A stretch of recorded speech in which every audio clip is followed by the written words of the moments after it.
Red Room. 6 million stories in the street. Nigga don't hustle, don't eat. Nope. I swam with the sharks and danced with the freaks. Got coke from the Cubans and smoke with the chiefs. Repeat. Live on stage, the sound. Orlando! So, is they ready? Yes! The sound. Orlando!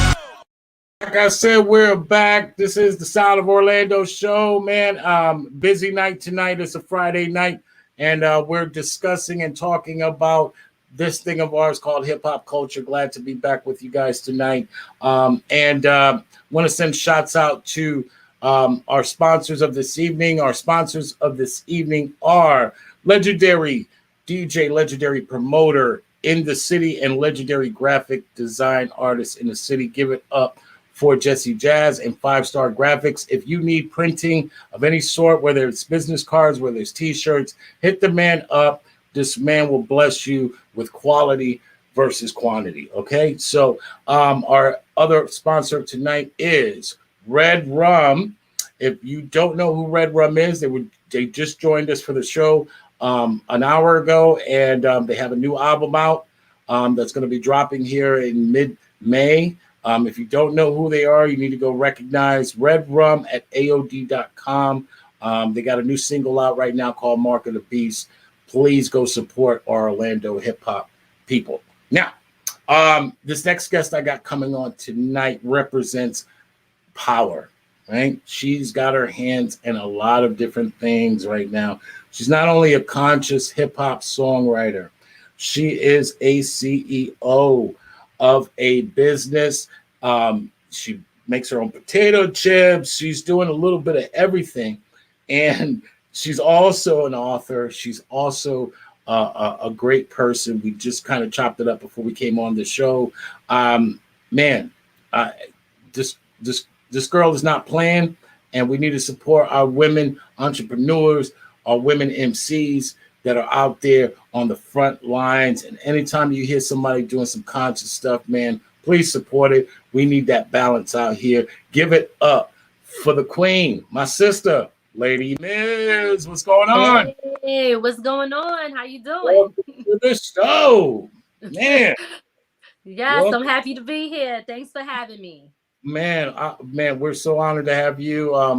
Like I said, I heard a little bit of your story, and I was just really thrown aback by that because, once again, it's right now. It seems like if the corporations are telling you there's only one particular sort of female presence that's there, and when we're talking about hip hop and the idea of what our culture is, growing up, there was a great balance to hip hop, and so knowing that we have a conscious hip hop artist that is representing the female energy that needs to be there as well, I think it's a beautiful thing for the show. I think it's a beautiful interview in general, because we're gonna be chopping it up about that, and then just being an entrepreneur, being an author. I think that's all good for the game. So let's get right into it. How did you obviously from New York City, very competitive place. How did you find yourself getting into this thing of ours called hip hop? I started rapping and writing my own rhymes at the age of 11. Briefly, I was on punishment one day. I was acting up because I had moved from Philly to New York. I was young, and everything that I've known had changed in the blink of an eye. So when I was on punishment, I had the boom box in the room. So I was rocking out to Dougie Fresh and Slick Rick, the show. And wow. I was like, I started writing down their rhymes word for word because something in me I wanted to say it along with them. But as I was doing it, I then started to say, oh my God, I have my own words that I want to put here. So I started kind of trying to block out what they were saying. And then I started writing my own words down. And then I started kind of spitting over top of what they were saying. And it all started there. And from there, it's just something that has always been my passion. Something that it just naturally came to me. It wasn't like I seen people rapping and I wanted to be famous or nothing. It was just something that was naturally in me that just happened. So with hip hop, I definitely love hip hop and on every level. But that's how it all started. So you came from you originally from Philly. Shout out to Philly and that Yes, I movement was out born there, there. Hmm. and then moved to New York City. Where about New York City? No, I didn't move to the city in Okay, New York. I moved it's considered upstate New York. It's Rockland County. So and that's like about I would say about 20 to 30 minutes away from the actual city. But yeah, I was like 11 years old when I finally came from Philly to New York. So I was still very young. But I moved to Rockland, which is in Spring Valley. That's where I moved to. oh, dope. Is Okay. that that's like near like New Rochelle area, that area up north, Yeah, New or is more Rochelle is west? still New Rochelle is kind of considered I would say like Westchester type like Okay, that gotcha, and all of that. They're kind of considered that area. But yes, very close to where New Rochelle is at. But on the other gotcha. side of the bridge. So it's just that one bridge on this side and then on the other side that's Rockland. Dope.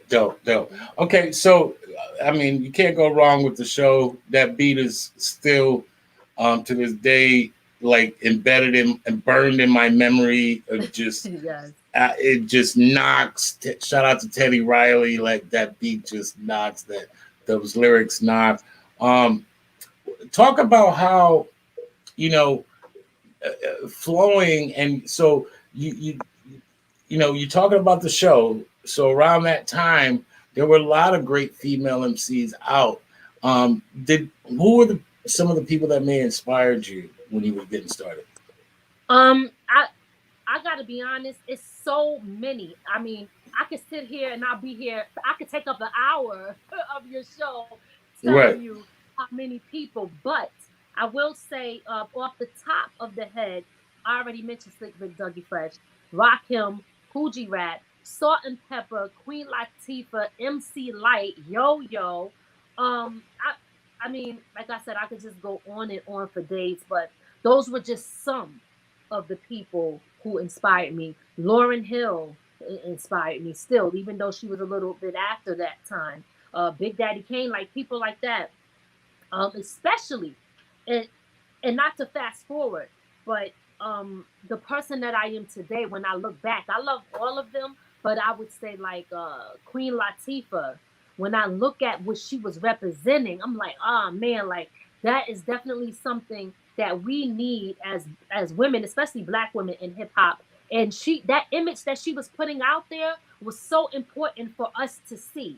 So she's definitely at the top of my list when it comes to that. And shout out to Latifah. That whole album was insane. That Yes. Wrath of My Madness. Oh my That was God, one of that's my favorites. still not to this day. To this day, and Yes. and just like you said, there was that idea of ladies first, Yes. and that whole movement, that native tongue movement, and just people feeling like it was okay to not necessarily, you know. Here's the thing: a lot of people feel like, you know, if you don't let's necessarily like one, that means you hate it. And that's not true. It's Right. just the idea of having a balance.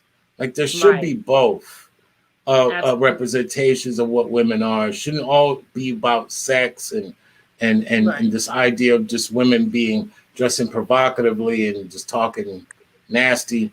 Now, I'm not one to even talk because I grew up in Florida where we had Luke and I was Two about to Live say. Crew and I was Poison about to say. Clan and but no, but even back then having all that, we still had a balance. There There was was a still balance. people out there reminding us that it's not always daytime. It's not always nighttime. Like you need all of it to kind of survive spiritually in this world. Like I'm not one of those people that looks at like because these people are doing this, that means they're this. But I do believe when you eliminate that balance, it's easier for you to judge people. It's easier for you Well, to that's feel kind true. of resentful because you don't have any other options. This is all you. I mean, if all you're presented with is Big Macs, then what the hell are you gonna do? Yeah. But you know, what brought you into the art of songwriting and getting into that area? Because when I think of songwriter, I think of the ability to write, even if it's not for you. You're just a writer. Right. Describe what that means to you. Well, I already kind of explained what got me into writing songs, but Right. being able to write and being able to express myself, right? So music it's a form of expression. Right. That's the art of it, right? So music is an art, it's a form of expression. So that was my way for me to be able to release a lot of things, whether it was a happy moment, a sad moment. If I was angry, I was able to produce that through my lyrics and put it on paper, and from the pen to the paper through the microphone and then through the speakers, right? So with that being said, as far as writing for other people, when I've done songs, I might have wrote the hook and this and that for other people. My daughter sings, so I have a song called Brown Skin. I wrote the hook for that. I had her sing it because I'm not really a singer. I do karaoke though. I got a couple of singing joints though. But... Shout out to all my karaoke people out there that know what time it is. Yeah. You put a couple drinks into anybody, they're gonna make it work. They're gonna figure a way. All right. But yeah, so that's kind of like, you know, for me, just being able to write is just a great feeling. When I stopped, because I did take a break from doing music for probably 10 to 13 years. I just totally left it alone. And I never ever thought that I would even return back into this type of industry that I'm back in now. But when I did stop, I still needed to write. So I started writing, okay, I'm gonna write my book, because I still needed to release. I still needed to release. That was my outlet. So writing, you know, again, it's just like a painter. Sometimes somebody draws, and depending on what type of picture that they draw, it tells a story. So that's a way for us as artists to communicate through our music. Right, and a writer is a writer is a writer, because at the end of the day, we, like you said, not only is it a release, it's a therapy. Yes. It's our medicine, like, and it's other people's medicine. Absolutely. Sometimes you may share what you write. It may not be in a song form, but just to share what things, how you painted the picture, may save somebody from, you know, doing harm to themselves, or get somebody through the next day, and that's a gift from God to be able to write about the experiences and use words as colors, you know, and paint those pictures. Absolutely. So what made you stop? Oh boy. Well, I got pregnant with my son, and I was just starting to really go hard at it. And then I started realizing, like, I don't think that I can give it everything and still be able to, you know, put my all into my son. I have a daughter who's older, of course, and the father is still, I'm married, so he's still there.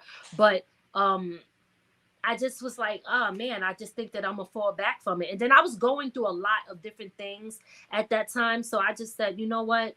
I'm gonna walk away from this for now. Maybe I'll return to it later. And then as time went on, and then I started seeing like a lot of people around me that never gave it up, and seemed like they was just frustrated, that, you know, they was exhausting all their funds, and things was just not really popping off like that. People didn't really know the business aspect of it. So then you hear all these horrible stories. So I felt like I really wasn't losing anything. So I took that time to start investing and other stuff, and bought a house, and, you know, I just started to put my money and my time elsewhere.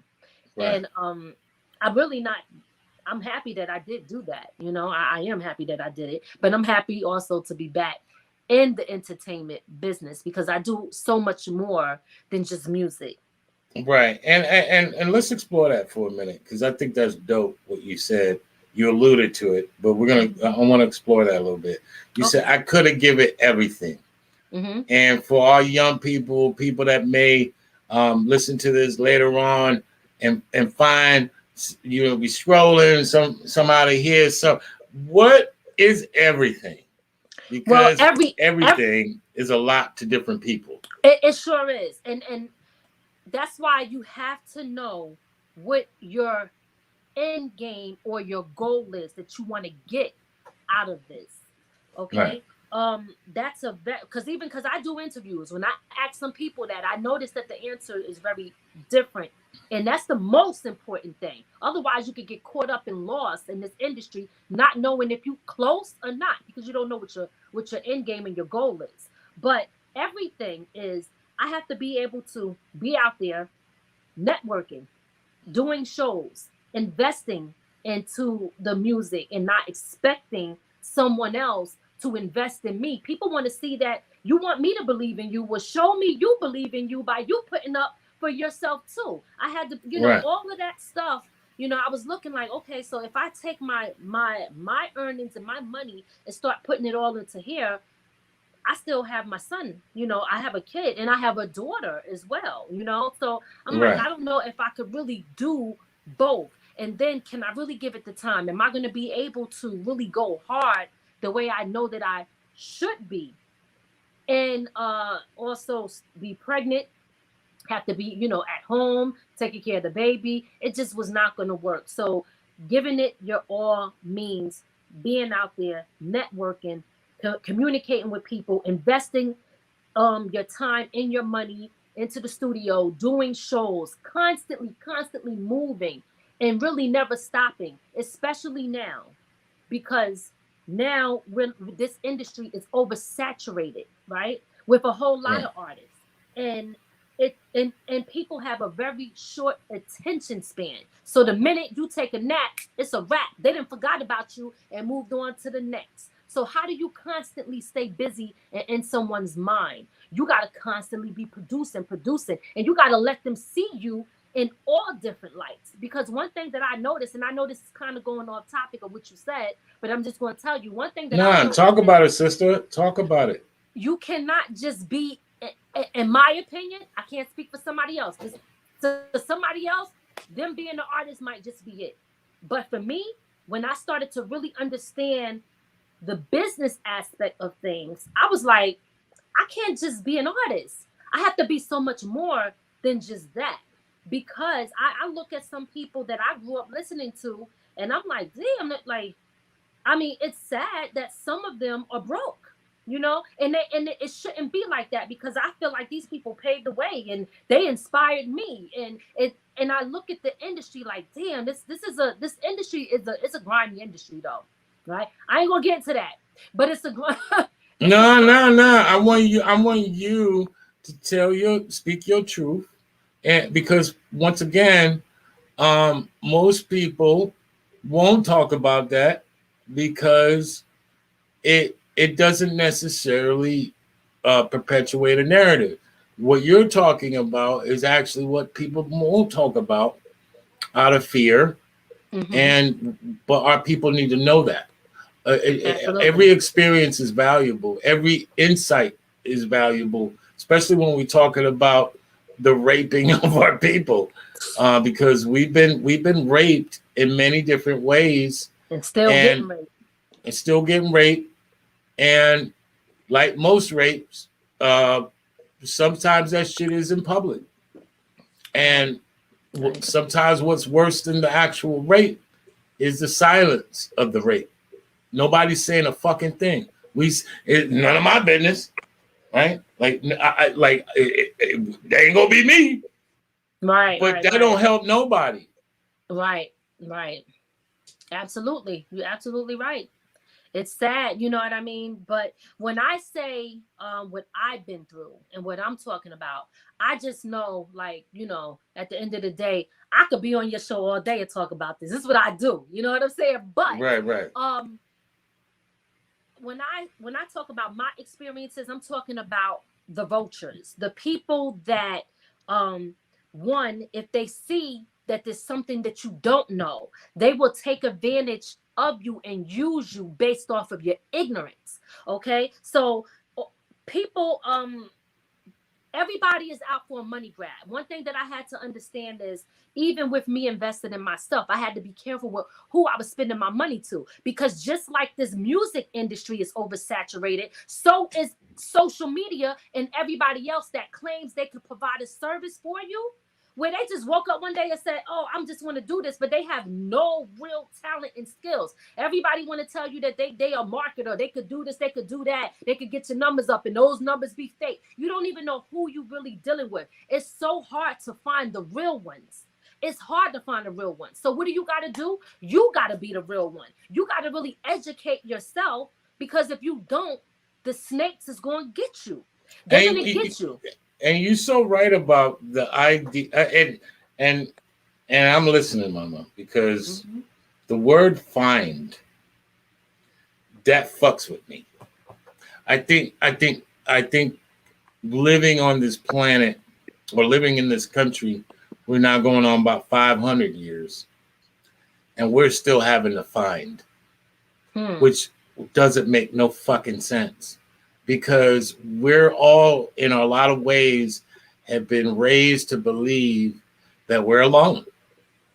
And that shit is bullshit. Because you look around, there's a lot of people out here that are after you, right? The snakes, the robbers. But you've lived in New York City.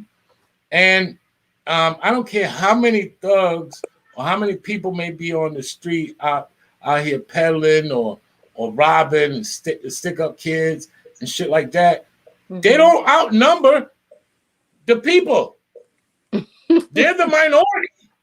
Right. But our silence, our wanting to not have anything to do with it, puts us in precarious situations. Absolutely. To have to say, okay, I am alone. In a situation, no, you're not alone. You actually got numbers around you, but like you and like all of us, we've been raised to believe that if it's not my business, that's his bad. Well, part of what they did in slavery was not allowing us to read. Not because reading was the threat, the sharing was. One person could read, be smart, and they might let him through, and no one's going to bat an eye about that. But the idea of him sharing that information to his fellow slaves, that was unforgivable. They had to make examples out of them.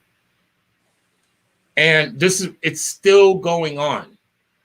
And this idea of, we live in areas, like you said, the entertainment industry we live there. We have numbers there. We're the majority there. And yet, how are we still finding shit? How come we're not sharing the information with each other the way we should be? Not looking for anything other than the idea if somebody robs you, they're gonna rob me. That should be the mindset. That some people do share the information. I think a lot of people don't listen. So there are people who speak up, especially on social media now. Like, a lot of people are getting exposed, but you got some that even though the information is out there, they still not gonna listen to it, because the minute somebody comes and sell you that dream and feed your ego, and you hear something that you want to hear, all of that other stuff goes out the window, because you think that you're gonna get what you've been dying to get for so long. So I don't think that there might be some people who are silent in it, but I don't think that everybody is silent. No, you're right. People do speak up about certain things that go on. Like TLC, for example. I came across a video that I never even seen back in the day, when she was just talking at a conference, and they were like, hey, we're on the charts, and we at the top, and we're broke. We have no money. And then they looked at the manager and was like, our manager is getting mad, but this is the truth. We want the world to know what's really going on. So the information is there, but you got to also remember something else. See, that's why ownership is important, because we are using all of these people's platforms and all of this stuff. They really control the information too. You know what I mean? Just like television, just like radio, all of that stuff. Thank God for social media, but they even control that to a certain extent, right? So we can still be censored. That's why ownership is very important. That's another reason why I'm working on starting my network on Roku, because I'm like, I want to be able to control the type of the narrative I could put out there. Yeah, instead of having somebody else tell the narrative, I get to do that. Just like Tyler Perry did, right? You know what I mean? Right. I'm not saying that I'm just gonna leave that alone, but just like he did, you know what I mean? So it is what it is. But you're telling the truth, Mama.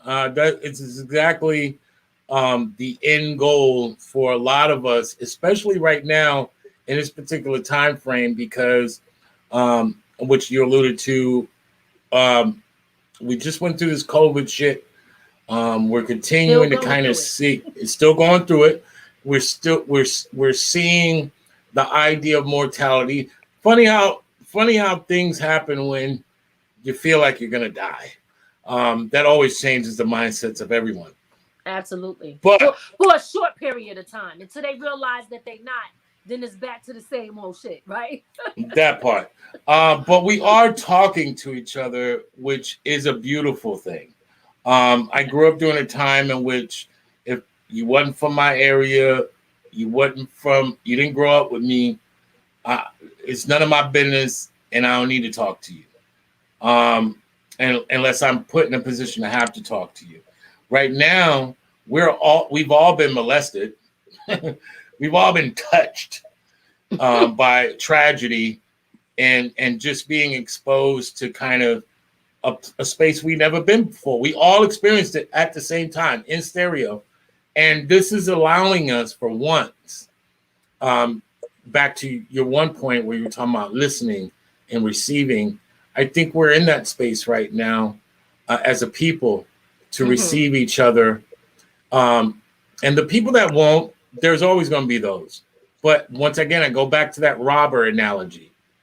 I never really seen a neighborhood where the robbers were the majority. That's never happened. That's impossible, right? Even robbers have morality, right? Like, okay, you rob those people, but don't rob these. Even that is a space, right? But they're always the minority. But yet they run a neighborhood in which they're the majority. Right. Which never makes any sense. And so back to the idea of us communicating with one another, which all the money lies there. Believe it or not, even though we were raised and programmed and conditioned to believe not talking to each other is a great space to be. Actually talking to each other, sharing experiences, sharing ideas. Not everything is meant for, gratification. Sometimes you're going to say something to someone and they may not have any way to express how they feel about it. And that should be okay. Sometimes they're going to react to what they've been conditioned to do. Maybe that is negative.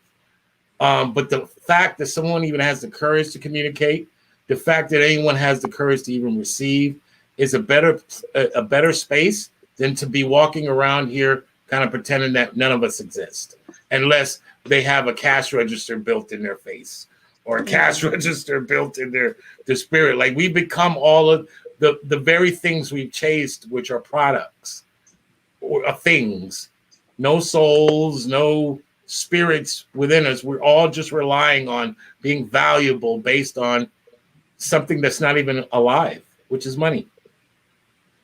Not realizing our power, right? Like when I think of conscious music, I think about how every time I heard something, whether it was Public Enemy, Arrested Development, Soul to Soul, I felt empowered when I heard that. I wanted to go do something.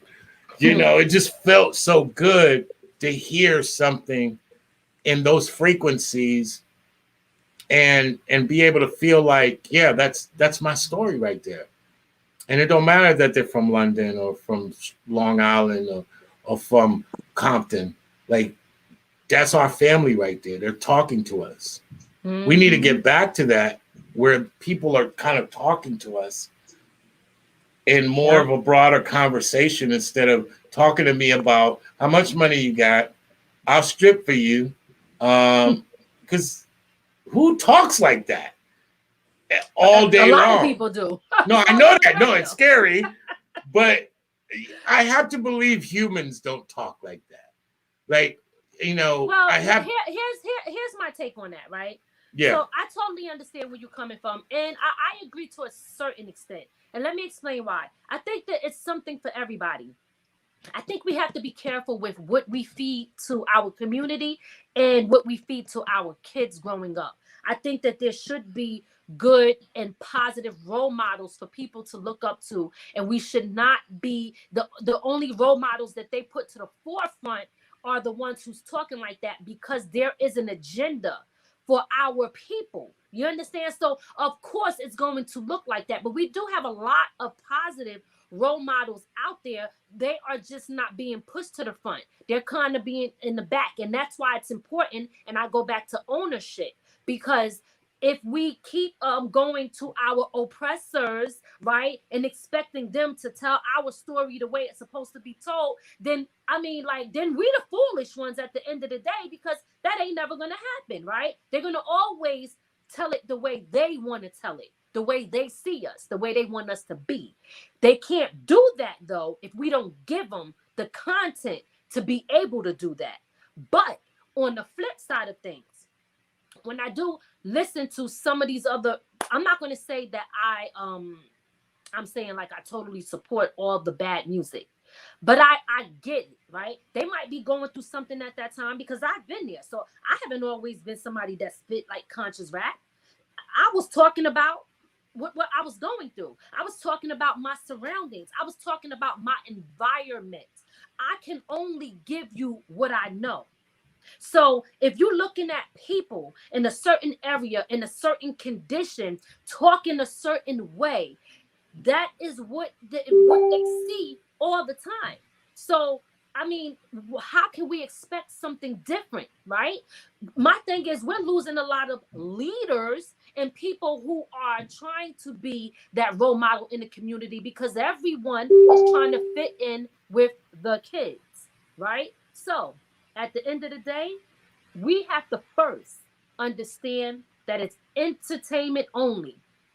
Just like somebody could go and watch a movie and it could be a Scarface, but we know that he ain't really that guy. You understand? We know that it's just entertainment. Now, I'm not trying to be funny, right? But I'm gonna keep it real. It's just like saying, okay, if I'm listening to Cardi B, we shouldn't be playing that. Maybe not to the kids, but if adults want to listen to it, to each his own, right? Because that's like telling a grown man, you can't watch pornos. You go watch them shit for real. Right? So, like, yo, talk your shit, mama. Yo, people Talk don't your watch it. shit. It's a billion-dollar industry. So if we say, we not rocking out to that, we know who that's for. So all I'm saying is the content needs to be controlled with who we market to. And the reason that it's a problem is because we are allowing our kids to engage in stuff and to listen to stuff where we should not have been letting this happen since day one. And the only reason that it is happening and can happen is because the Black family structure in the home is destroyed and divided. That's where it starts. It starts home first. So all I'm saying is it's deeper than just what you hear on the radio. It's deeper than that. You know what I mean? So listen, I told you I could go on for days. Hold tight. Hold tight, mama. Let's let that breathe for a minute. Let it breathe. Let it breathe. Just go sit your ass down somewhere. Moment has been brought to you by the Queen, Lady Miz, and we're just talking about some real shit, because that's exactly what I expected the answer to be. The people aren't the problem. People are alive. It's the things that are the problem. It's the idea of being reduced down to one thing. It's the idea of consolidating a person, putting them in a box to where they're no longer allowed to be free. There's slavery in everything. One thing doesn't have to do with necessarily the other, but there could be slavery in all things. The idea of being forced as an artist to not only have to cater to certain things. And we talk about this, like a lot of these artists with these big corporations backing them have a lot of freedom. They don't. A lot of them are doing things based on the idea of they have to get this check, and which allows a lot of people. And I had a couple people on a couple days ago who were talking about their love for art and that they're artists, as far as like, graphic artists, painters, shit like that. And that once they got a corporate job doing it, they didn't even want to do art anymore.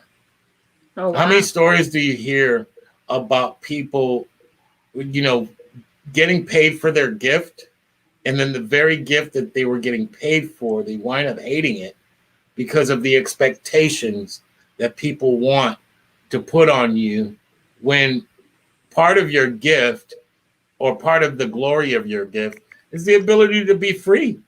Absolutely. Like when you can no longer express yourself and someone is just siphoning your talent to, like you said, back to the narrative, to just do what they want you to do, then it's no longer a fun place to live. It's no longer like, okay, I'm doing this to serve. I'm actually serving my master. Right. With the very thing, like, because you can work at McDonald's and make the kind of money a lot of artists make. Once you factor in all the hours that their studio time, tour, press, work, networking, all of the things that go into what requires to being an artist, that $100,000 starts to riddle down to like $10 an hour. Very true. Very true. And I love what you was talking about with ownership. Talk about the power of entrepreneurship and what are some of the blessings you've seen because ownership are two things. It's actually your mentality and then what you own, what you decide that you own. So, I can be an owner before I even own anything physical, like a physical property, a physical product, as long as I own who I am. The ownership begins with owning who you are. And then this secondary ownership is what you acquire as far as outside of you. Talk about some of the blessings and what you've seen in your ownership and being able to own some of your futures and your present. Talk about that. So again, I agree. Ownership, it starts mentally first. Owning your state of mind, understanding who you are, self-love. It all starts there first, because when you have that, then you know what you deserve. And when you don't know yourself, then you don't know what you deserve, and then you might just get wrapped up into whatever. But as far as for me, I've always been about ownership ever since I was a young girl, being that I was in the system, in group homes and lockups and things like that at a very young age, and experiencing stuff, going from house to house to house, having that, coming from the broken family structure, trying to find my way. I never liked the fact that there was somebody that can tell me when I had to go and what I had to do. I never liked that. So I always knew that first I wanted to start with ownership with real estate. So even, I think when I went to go purchase my first condo, I was around 19 years old. I did not know too much about what it would take to maintain a house. I just knew I wanted to own something. I wanted it to be mine, and I wanted to have the say-so as to what can happen. So from there, I just learned about credit. Like, I just kind of like really taught myself with experience a lot of different things. And then from there, just being able, because I still work. So I still have a 9-to-5, but I have my own business, Peace Mentoring LLC. And this is where I teach different workshop classes, different skills and things like that.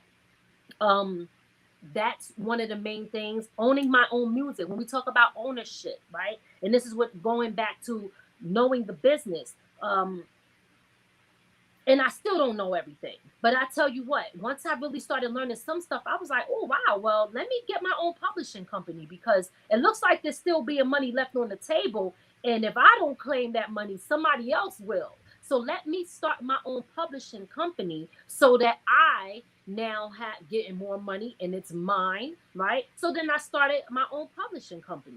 When it came to me writing my book, I put it out through a different self-publishing company. And then I realized I'm splitting my profit, which ain't much, with another company. So I started my own book publishing, right? So everything that I do is really about more of taking control back. Now, does it mean that I can't do stuff with other people and things like that? It doesn't mean that. It just means that every day, if I can get up and make sure that I can work hard for somebody else's company, right? Then I damn sure can get up and do it for myself.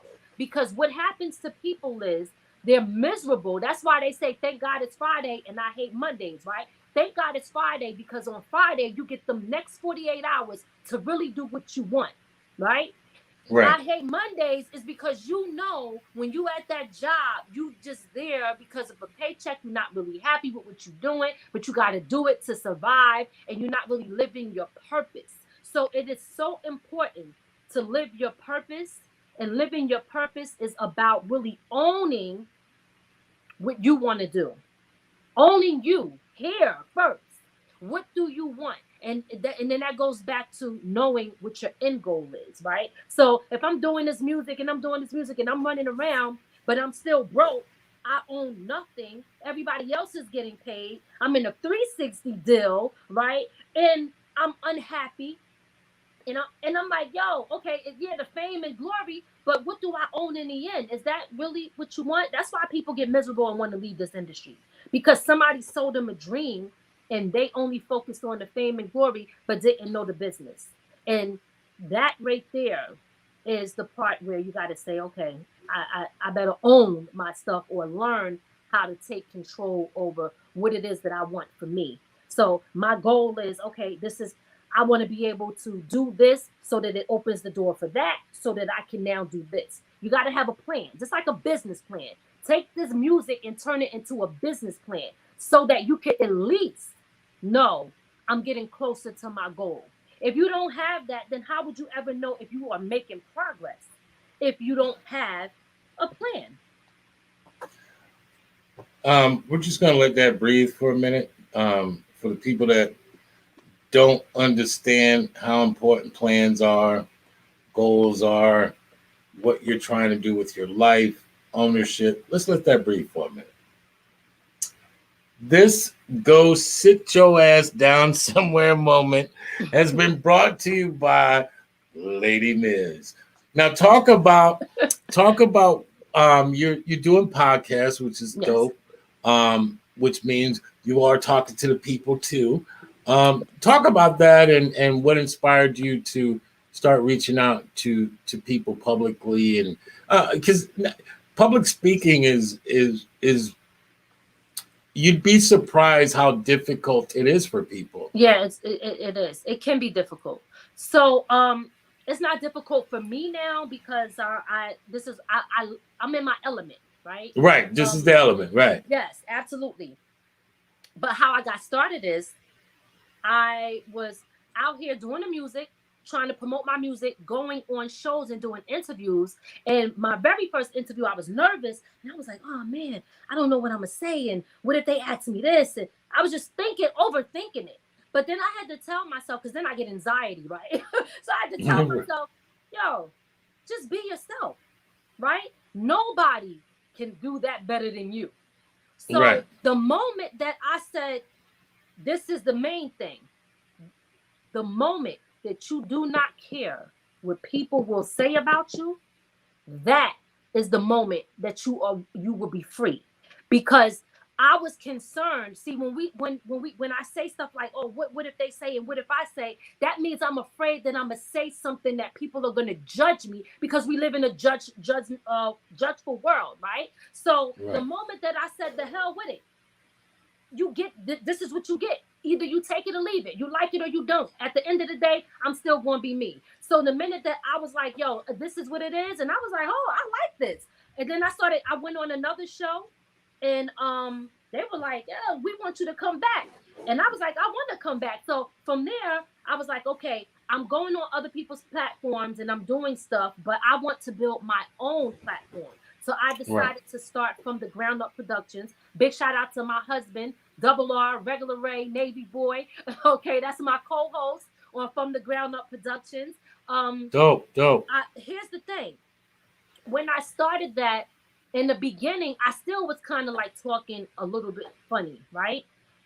So I had to really say, no matter what, just be yourself. So that is the most important part. Sometimes people have trouble with public speaking because they don't know what's going to come out. They don't know what they're going to say. They don't know how they're going to respond. If they're going to stumble over their words, or if they say something and they can't answer it. If I don't know the answer, I don't know the answer. Big deal. I don't know. You know what I mean? What you going to do? Either you going to educate me or we going to move on. You know what I mean? Right. It's funny that you say that, because I can reduce that down to what I tell people all the time. I'm a fool.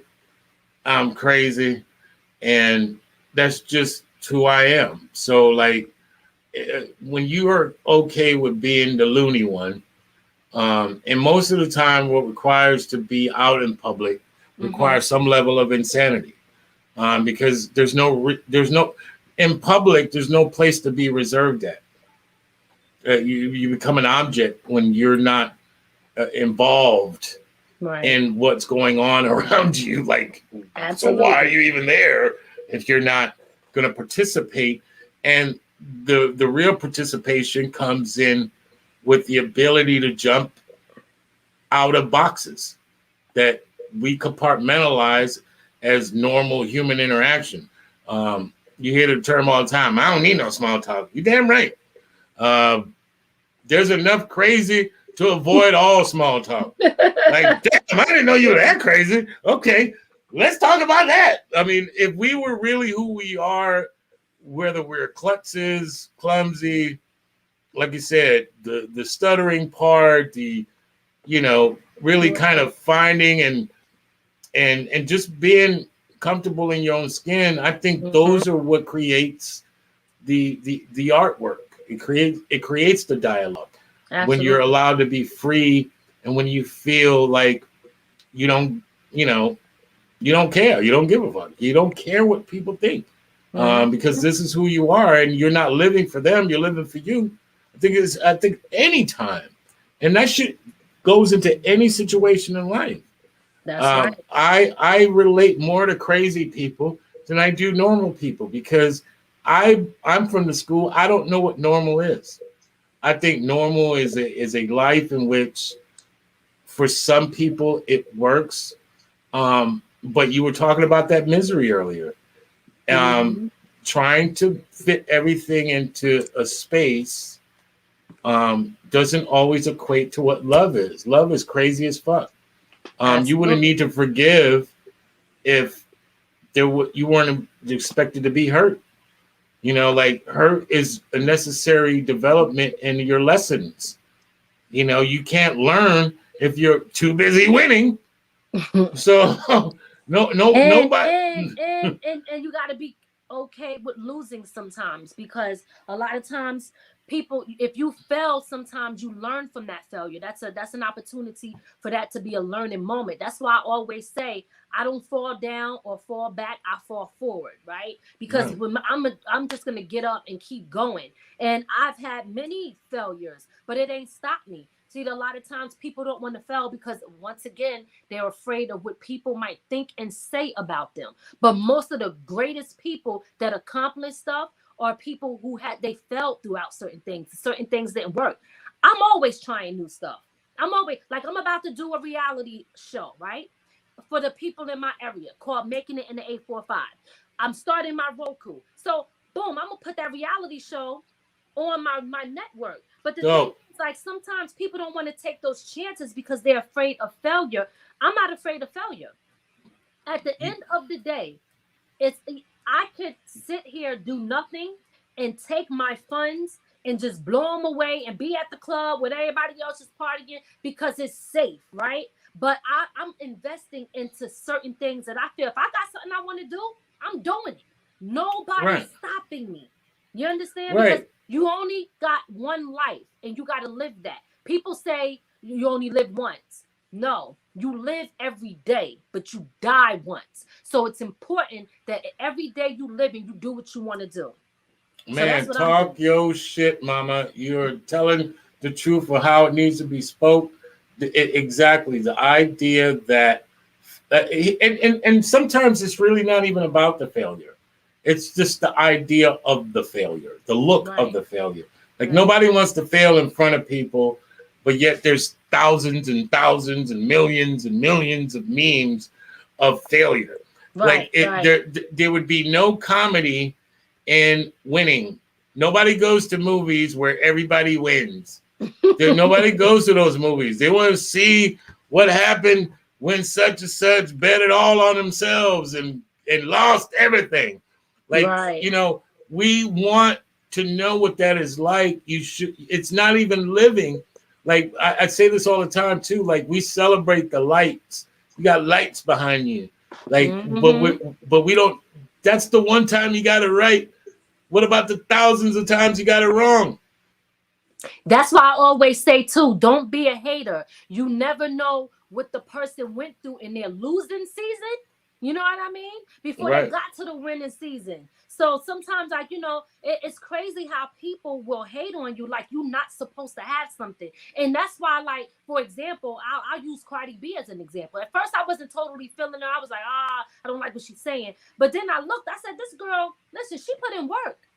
Like, if somebody puts in work, they deserve to get that reward. Who are we to say they don't deserve that because we might not like what they're talking about and what they're saying? It doesn't matter. Like when people work hard for something, they deserve that reward. And nobody should be telling them that they should not get it or they don't deserve it. So, you know, when I listened to her one time, she was like, because at first, like I said, I wasn't totally crazy about her in the beginning. But when I started listening to some of the stuff she said, I was like, I kind of like her. And she was like, you know, I was at these podcasts and I was at these places where it was just 2 people or 5 people. She was like, I didn't care. I was there all the time. Where everybody else thought they were too good to be there because that ego, right?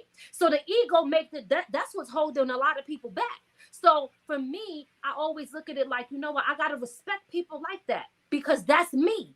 Like, I don't care if it's 1 or 2 people. That's 1 or 2 people who I ain't know. Okay. And if it's 1 or 2 people that can say, hey, I'm going to follow you or support you, there you go. Then mission accomplished because that was 1 or 2 people that didn't know me before. I don't have no egos in this. Okay. I leave that at the door, but I know my worth, but I don't walk around with my nose up in the air because one thing that I understand is the same people you see coming up is the same ones you see coming down. Talk about it, sister. I mean, and value and deserving. At the end of the day, if you're blessed to even be present, to even know what any of that shit is, because who knows that? We like to think we know what we deserve. We like to think we know our value. But, I mean, there's several people in religious texts that didn't even know how valuable they were. You know, but we don't know. And that's why we shouldn't judge anyone. She's a kid from the ghetto. That got out of a situation and possibly made her family live a little bit better. She used what she got to get what she want. She isn't the problem. And if anyone's judging her for her just trying to figure out ways to make a living, then you don't know what it is to survive. And most people don't never realize when they are that person. They only find out years later what they meant to someone. To your point, like you were talking about, not sticking your nose up and saying, I'm too good for this. You know, there's plenty of people out here that are waiting on you to be you so that they can be inspired to be who they are. Absolutely. And if you miss any of those moments, it's on you. You missed that. You didn't get to that. And thank God, like I said, we're living in a great time. I don't know if this is the Black Renaissance. I don't know what it is, but I know I've lived a long time on this planet, and there's an energy and a vibe in the air that I haven't seen before, and it's a beautiful thing to know that we now have the power. We have the technological power. We now have the insight to talk to one another. I think that's I think there's no ceiling right now. There's no rules.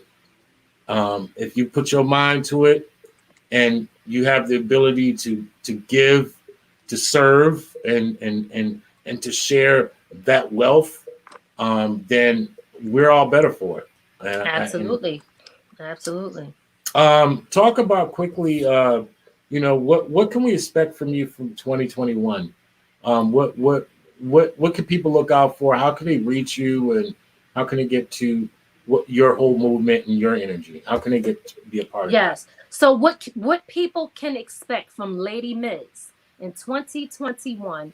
One, I got a compilation album that I am dropping very soon. It's called Family Business, because that's what I represent, right? And everything is about my family. So that is going to be coming out. My whole family is involved in this project, and a couple of other people that's like family to me. So I want to shout them out real quick. Big shout out, I already gave my husband, Ray, shout out. Big shout out to my daughter, Soraya Alexis, my son, Nasir, my son, Terrell. He go by Poppy Fortune. Big shout out to Ian95. He's on the compilation also. Big shout out to Mason, and big shout out to Cash on Abel, and big shout out to Uncle Jay.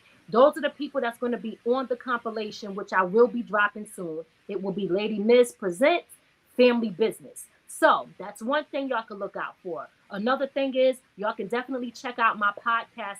That's something that I will constantly keep giving you guys content. I interview independent artists. I interview legends. I interview entrepreneurs, actors, you name it. If you're an author, you got a business, I interview people like that. And that will also soon be on my Roku TV network. It's called From the Ground Up Productions TV. So look out for that. That should be in the works within the next month, I should say, to the most. That is getting built right now. So all we got to do is put content on there, which we have plenty of. It will have short films, music videos, everything that I want on there will be on there. So if somebody want to get their content on Roku, they can hit me up and ask me for information on how to do that. Another thing is, I told you guys before, I'm working on a reality show. It's called Making It in the 845. What I want to do is I want to give exposure to the people in this area, because we live I live a little further now because I'm in Middletown, New York. So I live about an hour away from the city versus when I used to live in Rockland, which was a little closer. A lot of people up here have a hard time with getting noticed because they're not in the actual city. So, right. With that being said, I'm like, yo, it's so much talent out here, but there's a lot of issues up here too. I want to shed the light on the people that's working hard, trying to get noticed and trying to figure out what is it that's causing the roadblock for them. So we're going to peel back the layers of this, and we're going to have certain people, and we're going to follow them around, and we're going to tell the story to see what's going on here and where the issue comes, and if they even going to get to that point. Are they doing something wrong? We're going to figure that all out on the reality show. As I told y'all before, I do and I will have my potato chip company coming out. The only reason that is not out right now is because I was actually doing business with someone else. We did not move forward with that business agreement. So now I am doing it on my own. I had to go hire a lawyer, got to do all of the stuff to make sure that my stuff is protected and done the right way. So as soon as that is done, I will be promoting that. And y'all can look out for that on my social media, which is where you can reach me.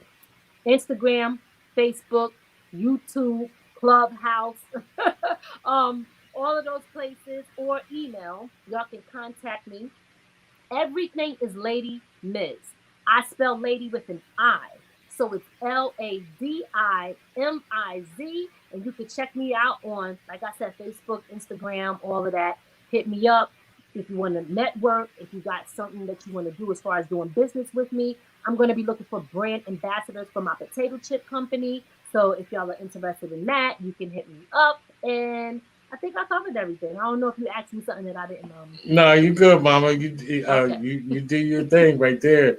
Man, such an honor to, like I said, have our people on and talk about some of the things that empower us to be in a better position to move forward. You're always welcome on the show. Keep us updated on how that potato chip thing goes along, and reality TV show. Keep us up to date on that.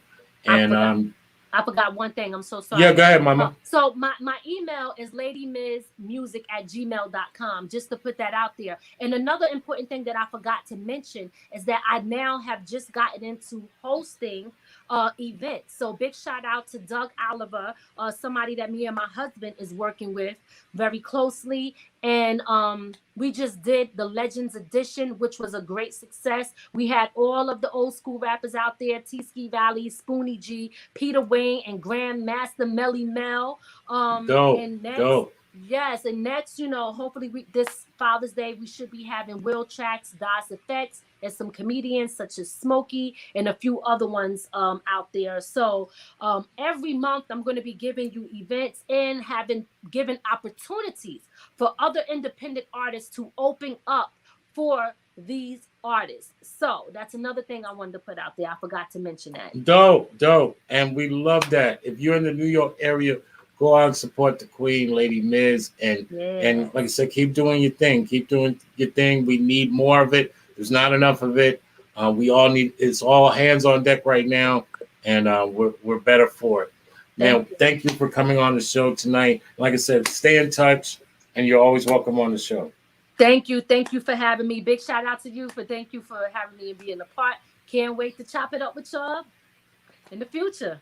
You already know. Give it up to Lady Miz in the house. Hey, that's right. Let's go. Man, thank you for joining us tonight on the Soul Show. As you see, we have guests from all over the country. It's a beautiful thing to talk to our people and get some understanding, man. This is what we're trying to do. For the city. For the city that we love. Sound of Orlando, baby. You guys have a great weekend. We will be back on Monday with the legendary Master Ace. Mr. Cold Chillin'. Right? And Tuesday we will be back with Mellow Man Ace. So we got aces beginning the week off. Love you guys. Have a good weekend. Be safe out there. Thank you for joining the Soul Show. Let's go. Live on stage, the sound. Orlando! Yo, is they ready? Yes! The sound. Orlando!